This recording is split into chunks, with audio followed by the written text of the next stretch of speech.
We're going to talk a little bit more about page composition in comics and manga. I think one of the primary things a lot of people tend to forget when you're creating your pages and your page composition, as a human, you are kind of trained to scan from left to right, to bottom, and then back to the right again. And when it comes to manga, when you're doing it more in the Japanese traditional setup, it's just in the opposite direction. You're just scanning in a reverse Z shape. As a human, you are already trained to look in this direction, and that's called the Z-shape viewing pattern. When creating your comics and manga, one of the best things, as I always say, to do is make sure that your reader has to do as little work as possible when viewing your pages. The less that they have to think about where they need to go next, the longer they are going to stay immersed within the world and the story that you're telling. They don't have to pull back into themselves to be like, where am I supposed to go? What am I looking at? So if there's already a natural pattern that their eyes are going to go in, you just have to make sure that your composition stays within that pattern to the best of your ability. Human instinct has already done most of the work for you. These here are perfect examples. This here is a perfect example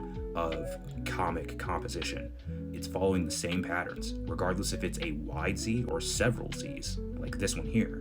It's always going to be following that same pattern. And if you look at manga, it's just in the opposite direction. And it's, again, it can come down to your onomatopoeias, the small things in the background. It could be smoke, it could be chunks of something, a building, a person, it could be your word bubbles. All of these things are going to create this Z shape across the board that is going to give people the ability to just fall into the Z-shape pattern. It really is pattern recognition at the end of the day. Once someone acknowledges, their brain will acknowledge it far before they realize it, and they will just follow the path. So just give them the path to follow. If you like this video, definitely follow my Patreon. I do videos about this, character design, and so many other things. We do monthly polls on what lessons everyone wants me to do in-depth videos on. Make sure that you follow me on all my social media and platforms. And I will see you guys in the next one. Also, if there's anything that you guys want to learn or you want me to make a short video on, leave it in the comment section. We'll get to it. All right, appreciate you guys.